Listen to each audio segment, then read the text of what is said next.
There are certain hours of the night when everything gets louder, even when the room is quiet. The screen goes dim, the world slows down, and suddenly your own thoughts feel impossible to ignore. It is often in those moments, somewhere between exhaustion and clarity, that you begin noticing things you were too busy to face during the day. Not always dramatic things. Sometimes it is just a feeling that your life no longer fits the version of you that used to carry it. Sometimes it is the strange realization that the habits, conversations, ambitions, and even comforts that once felt normal are starting to feel distant. Not wrong, just unfamiliar. And that can be unsettling when you do not yet have language for what is changing. A lot of people know what it feels like to be physically tired. Fewer people know what it feels like to outgrow a mindset while still living inside the life that mindset built. That kind of exhaustion is different. It does not always come from doing too much. Sometimes it comes from seeing too much and no longer being able to pretend you do not. It comes from recognizing patterns that once looked harmless, from sensing when your energy drops around certain people, from realizing that the version of peace you used to chase was really just distraction with better lighting. You start noticing that some things you once called connection were actually dependency.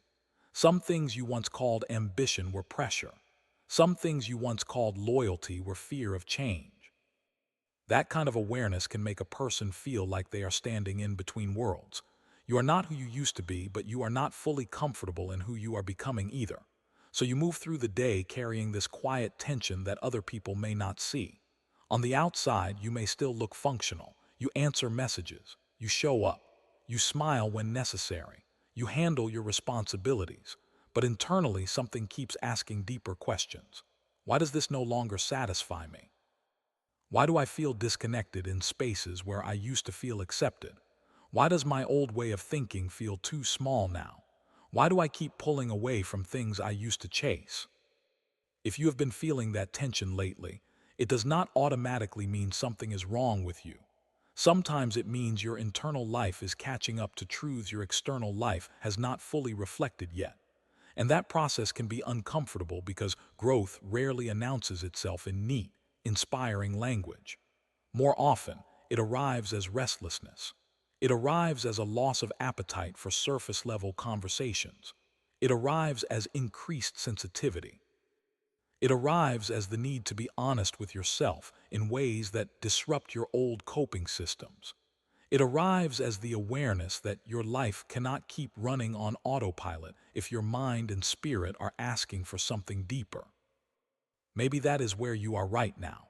Maybe this season has felt harder to explain than to survive.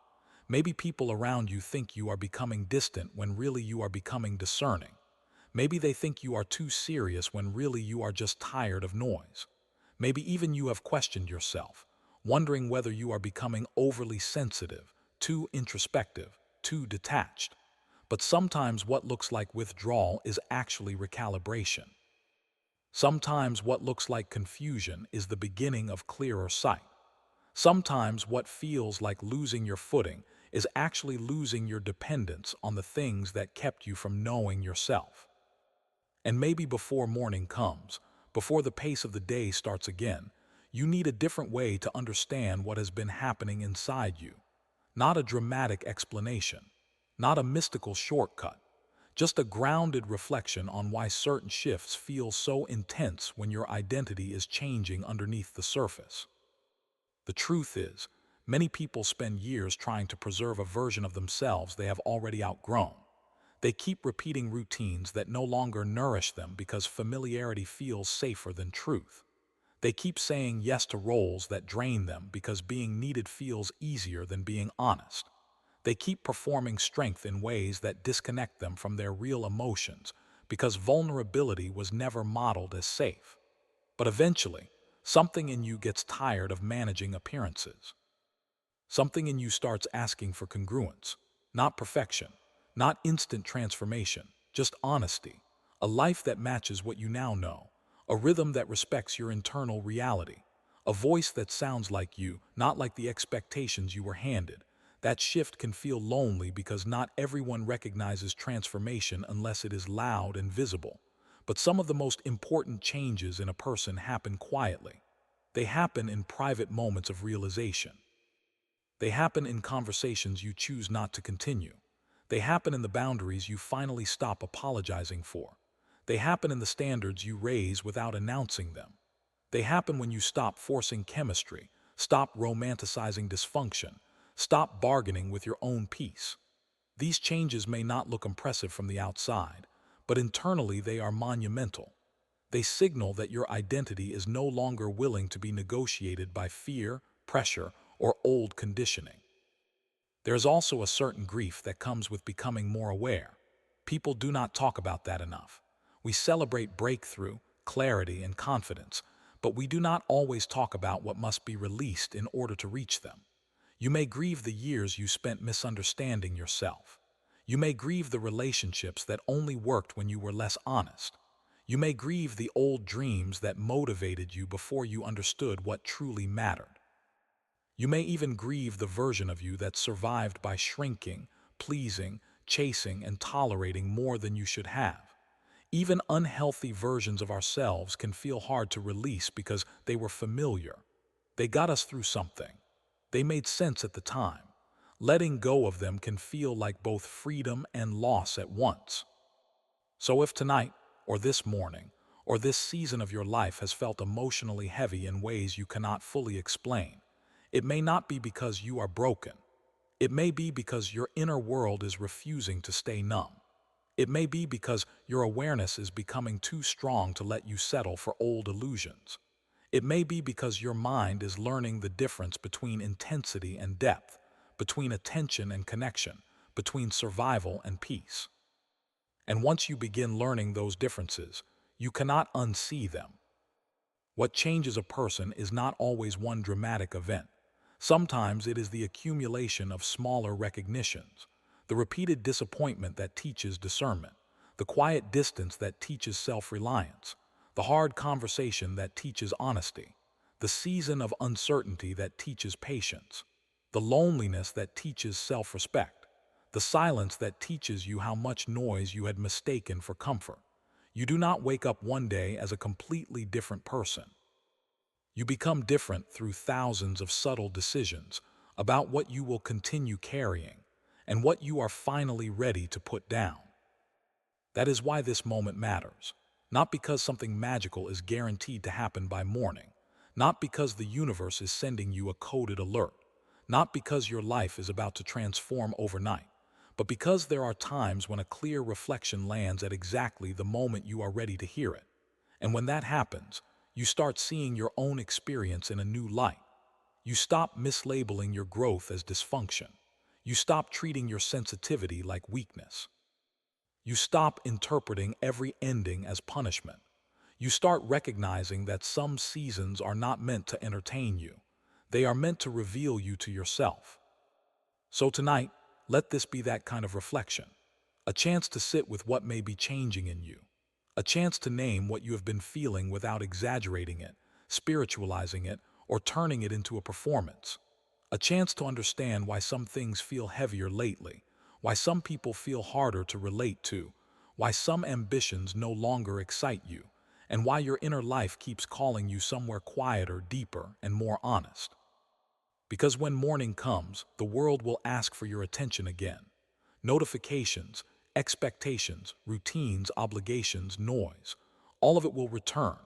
But before that happens, there is value in pausing long enough to understand what your life may be trying to show you through discomfort, distance, and change. There is value in recognizing that not every hard season is meaningless. Some of them are reorganizing you from the inside out. And once you understand that, you stop fearing the shift quite as much. You begin to work with it instead of against it. You begin to see that this discomfort may not be here to ruin your peace. It may be here to teach you what peace actually requires, the life you can no longer pretend fits. There comes a point in personal growth when your old life does not necessarily collapse, but it starts feeling strangely tight. The routines may still be intact. The people may still be there. The job, the habits, the places, the conversations, the goals may still look mostly the same, but your relationship to them changes. You begin moving through your normal day with an unfamiliar sense that something is off, not always in a dramatic or obvious way. Sometimes it shows up as a quiet resistance. You sit in a conversation and feel yourself fatting. You complete a task and feel no satisfaction from it. You say yes to something you used to enjoy, and internally there is nothing there. You keep trying to recreate old enthusiasm, but it feels forced. That can be deeply confusing because from the outside, your life may not appear broken enough to justify the discomfort you feel. A lot of people stay stuck in this tension because they assume that if nothing externally terrible has happened, then their dissatisfaction must be invalid. They tell themselves they are being ungrateful. They minimize their own intuition. They assume they are just tired, moody, or overthinking. And while sometimes fatigue does affect perspective, there are also moments when your discomfort is not random at all. It is information. It is your internal world signaling that something you once adapted to no longer reflects who you are becoming. One of the hardest truths to accept is that a life can be functional and still no longer fit. It can look respectable and still feel misaligned. It can make sense on paper and still feel emotionally dishonest. Sometimes growth is not about escaping disaster. Sometimes it is about recognizing subtle misalignment before it becomes crisis. That requires a different kind of courage because there is no dramatic collapse forcing you to change. There is only a growing inner awareness that the version of you who built this life is not the same version of you now trying to live it. That realization often brings guilt. You may think other people would be grateful for this. You may tell yourself, I worked hard for these relationships, these achievements, this structure. You may wonder whether wanting something deeper makes you unstable or unrealistic. But growth often feels ungrateful to the parts of you that were taught to survive by settling. If you were raised to prioritize stability over truth, approval over authenticity, or image over inner peace, then outgrowing your old life will feel wrong at first. Not because it is wrong, but because it challenges the rules that once kept you safe. A lot of what people call identity crisis is really identity honesty. It is the uncomfortable stage where you stop automatically agreeing with the role you have been playing. You begin to ask yourself whether the person others know is actually the person you are becoming. You start noticing how often you shapeshift to maintain connection. You start recognizing how much of your routine is driven by momentum instead of intention. You begin seeing that you have been carrying a version of success, love, discipline, or strength that no longer feels real to you. This does not mean every uncomfortable feeling should lead to immediate life changes. Not every restless mood is assigned to blow everything up. But it does mean your discomfort deserves curiosity instead of dismissal. There is wisdom in asking why your spirit feels compressed in spaces where it used to relax. There is wisdom in noticing which parts of your life energize you and which parts leave you numb. There is wisdom in paying attention when your old motivations stop working. These shifts often signal that your internal values are evolving, and your external world will eventually need to catch up. Sometimes what no longer fits is not a person or a place. Sometimes it is a pattern, the pattern of always being available, the pattern of performing calm while silently overwhelmed, the pattern of explaining yourself too much, the pattern of taking responsibility for other people's emotions, the pattern of chasing clarity from people who benefit from your confusion, the pattern of turning your intuition down so you can remain acceptable to environments that reward self-abandonment. These patterns can feel so normal that you do not even realize they are shaping your life until your mind and body begin resisting them. That resistance matters. The body often recognizes misalignment before the mind is ready to admit it. You may feel drained after certain interactions without knowing why. You may experience tension before entering certain spaces. You may feel mentally scattered when you try to force yourself into dynamics that require you to betray your own boundaries. That is not always anxiety in the shallow sense people use the word. Sometimes it is internal conflict. Sometimes it is the pressure of trying to remain loyal, to what no longer reflects your truth. And the difficult part is that other people may not understand this stage of your life. They may only see the external facts. They may say, but things are going well. They may remind you of your responsibilities. They may interpret your distance as ingratitude, your silence as attitude, your boundaries as selfishness, your introspection as overcomplication.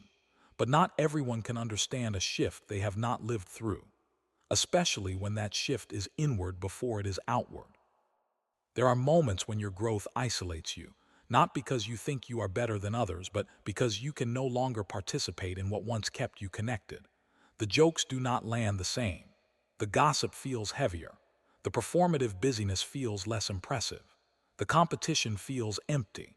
The need to constantly prove yourself feels exhausting. The emotional immaturity that once seemed normal becomes difficult to ignore. And because you are changing internally, ordinary interactions start revealing things they used to hide. You see how many conversations are built on avoidance. You see how many relationships depend on roles rather than honesty. You see how much of modern life trains people to stay distracted rather than self-aware. This can make you feel lonely in a way that is hard to explain, not because you are alone all the time, but because fewer things feel nourishing. You are surrounded by options, voices, content, people, and still feel a kind of hunger they cannot touch. That hunger is often misunderstood. It is not always a need for more excitement. Sometimes it is a need for more depth, more honesty, more alignment, more reality, more peace that does not require performance. When you reach this stage, one of the most important things you can do is stop trying to force yourself to fit where your inner life is asking for change. That does not mean become impulsive. It means become truthful. It means stop using comfort as the only measure of whether something belongs in your life. It means stop assuming your previous choices are permanent just because they made sense in an earlier season. It means acknowledging that maturity often sounds like this. This used to fit me, but it does not anymore. There is strength in admitting that. Not dramatic strength, quiet strength. The kind that does not need applause. The kind that lets you sit with your own life and tell the truth about what feels alive and what feels dead. The kind that lets you recognize that loyalty to your growth may require disappointing the expectations tied to your old identity. The kind that helps you release the fantasy that every chapter must continue simply because it once mattered. A lot of people delay transformation because they wait for certainty before honoring discomfort. But certainty rarely arrives first. More often, awareness comes first. A growing sense that something is no longer sustainable. A repeated emotional signal that your current pace, role, environment, or pattern is costing you too much. A subtle grief when you realize how much of yourself you have been editing to remain palatable. These are not small things. They are often the early signs that your life is asking to be restructured around greater honesty. And yes, that can feel inconvenient. Growth usually is. It interrupts your image of who you thought you were. It changes your relationship with people who benefited from your old behavior. It forces you to reconsider goals you once defended. It makes your life less performative and more real, which is often less comfortable at first. But there is also relief in it. Relief in no longer pretending. Relief in no longer negotiating with truths you already know.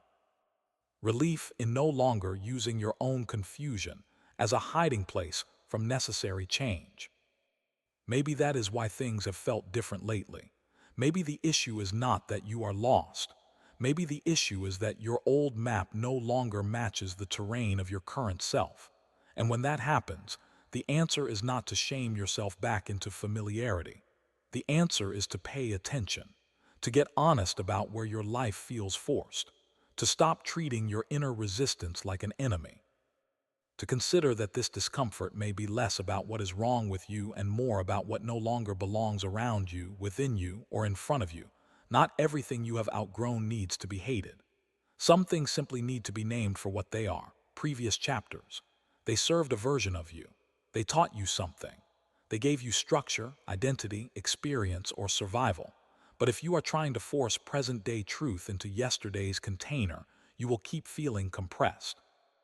And eventually, that compression will either turn into numbness or honesty. One will slowly disconnect you from yourself. The other will slowly bring you back. The quiet grief of becoming someone new. One of the least discussed parts of growth is grief. People talk about healing as if it is always freeing, awakening as if it is always beautiful, maturity as if it is always empowering. And yes, growth can bring relief, clarity, and confidence. But before it feels like freedom, it often feels like loss. Not always the kind of loss that other people can see. Sometimes it is the private ache of realizing you cannot return to an earlier version of yourself, even if part of you misses the simplicity of that time. There is a kind of sadness that appears when your old coping mechanisms stop working. At first, that may sound positive.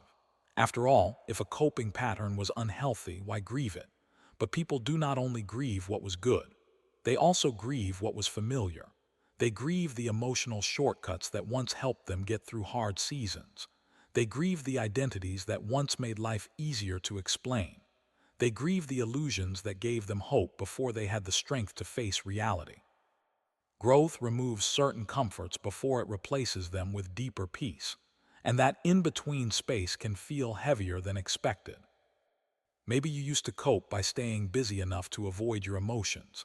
Maybe you stayed in shallow routines because stillness brought up questions you did not know how to answer. Maybe you relied on other people's attention to feel anchored.